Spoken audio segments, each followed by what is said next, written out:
The Ocean Race 2023 is a major departure in so many ways. It features a new class of boat in the form of the IMOCA fleet, a completely new course, a new start date in the calendar, and a new finish port at Genoa.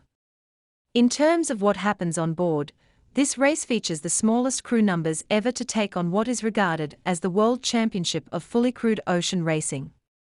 What those 4 sailors will be doing, as they race around the world over the next 6 months, is also quite different to what crews on the Volvo Ocean 65s were doing in the 2017-18 edition. One of the main reasons for that is because, this time, there is no requirement for drivers. The key skill in all previous races, where being able to helm fast and safely for hours at a time, in any sort of sea conditions, was an essential ingredient in a winning team. Instead, the IMOCAs in this race will be driven by computers or autopilots for almost the entire duration of the race. We asked the British solo sailor Sam Goodchild, who is racing as part of Kevin Escoffier's team on Holland PRB, about this, and he was quite happy to acknowledge that, as he put it, the pilot will be doing the work for 99.9% of the time over the next 32,000 nautical miles. On the face of it, it seems amazing that this essential skill of fully crewed racing has been lost. Helming has always been at the heart of competitive performance in the ocean race, and some would say it's not the same sport if a computer is doing that part of the work. Nonsense, says Goodchild. For me, it is not the essential skill of racing, he said at the Holland PRB team base on the dockside at Alicante. There are so many other elements that come into it. You could have Peter Burling, the New Zealand America's Cup winning skipper, driving 24 hours a day. But if you go the wrong way or put the wrong sail up, he's not going to do much good for you. Driving is obviously an important element, he added, but we spend much more time and energy, if not more, trimming our pilot, as we did driving before, so the skill set has changed, as opposed to disappeared. The simple fact is that IMOCA yachts are not set up for helming by hand. It is often very hard to see where you are going from the helmsman position, and the crew are better off leaving that role to the pilot, just as solo sailors do. Instead, their focus is on making continuous adjustments to the autopilot control while trimming the sails, setting up and trimming the angles of the foils and keel, and ensuring that the ballast on board, both water ballast and the stack of sails and stores, is positioned for maximum speed. The biggest difference between old-school ocean race sailors and short-handed French sailors is trusting the pilot, explained Goodchild, laughing. They didn't have pilots on the old Volvo and Whitbread boats, and they used to look where they are going. Now you are not looking where you are going, and you are trusting a computer that will occasionally go 90 degrees off course and point the wrong way, though that is rarer and rarer these days. Hearing Goodchild talk about how they use the pilots on board the IMOCA boats, you realize just how sophisticated and clever these machines are. At their most basic, they can be set to follow a compass course or wind angle, and can be programmed to achieve a certain heel angle. But there are all sorts of overlays that can be applied to produce ever more precise results in the way a boat is being steered, as it slaloms downwind, for example, in the Southern Ocean at 30 knots. Goodchild makes the point that not having to steer is often just as well, because high-speed foiling IMOCAs are very demanding when it comes to sail trim, and the sailors have to respond to continually, and often violently changing, conditions, as the boats go through a never-ending cycle of acceleration and deceleration. When a foil picks the boat up out of the water and it starts moving fast, the apparent wind angle might move 10 to 15 degrees, and then you might smash into a wave in front, and it comes back 20 degrees. That's where, as a trimmer, you have to find the average which works well between what you are able to do in terms of keeping up with it, and what is a good average setting.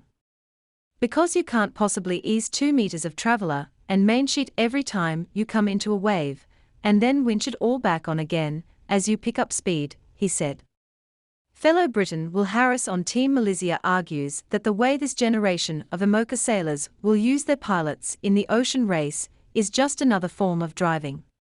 The term driving has been changed, he said. It's gone from using a wheel or a stick that you hold to now experiencing the feeling of a boat through a keypad and computer. The keypad is effectively our tiller now, and it's not like we push the on button and it goes off on its own. It's not like that at all. We are constantly adjusting the settings. So it is super complicated to use. And if you try to put any old person on it and they try to switch it on, the boat would be all over the place. We have got to try it and make it steer as well, if not better than a human, he added. For the first time, this edition of the Ocean Race features 5 international IMOCA crews competing in the toughest test of a team in sport. Leading the field is 11th Hour Racing Team, sailing under an American flag. First to enter, first to ready their boat, and unshakable in their confidence, they look set to dominate with a top-class crew of experienced sailors. Skipper Charlie Enright is back for his 3rd attempt at glory, and he boasts 3 previous winners of the Ocean Race among his team.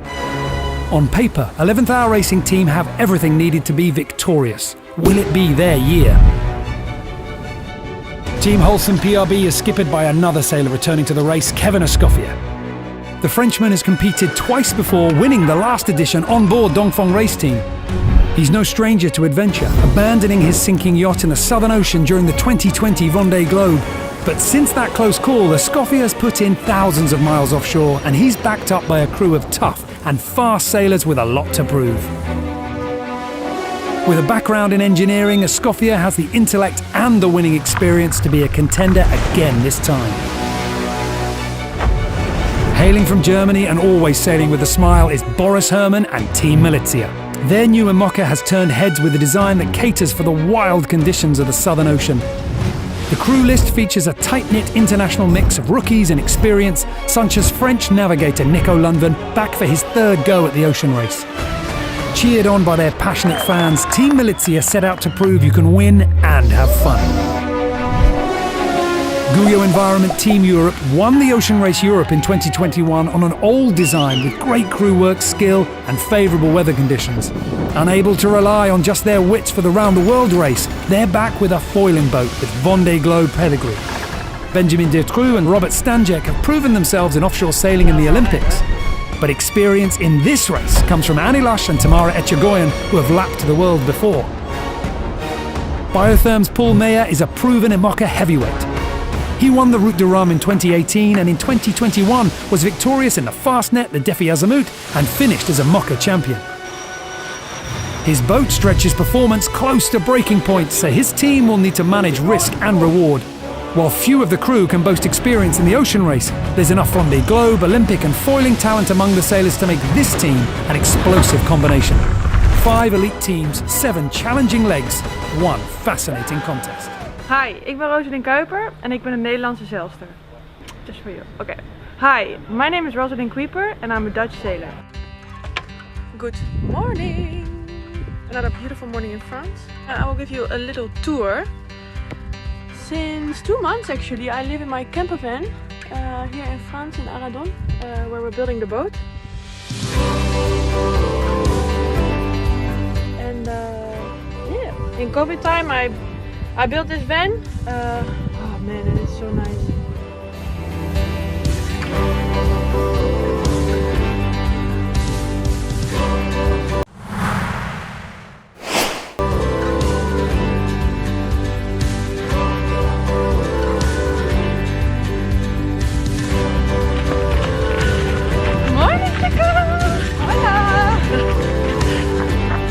If I think about being offshore for more than 5 weeks, I feel super good, super happy. You can see the stars every day, the sun coming up, the sun going down, and for me, after a couple of days, I feel more relaxed being offshore. So if I can be more than 5 weeks out at sea, I'm the happiest person, to be honest. Can you already imagine yourself riding that boat? Yeah, man. Yeah, I'm looking forward to it a lot. You know, there's so much going on, so much little details, and at one point it's just the whole boat, and then it's us, it's you. Yeah, it's going to be nice. Yeah, man. I am Team Malizia.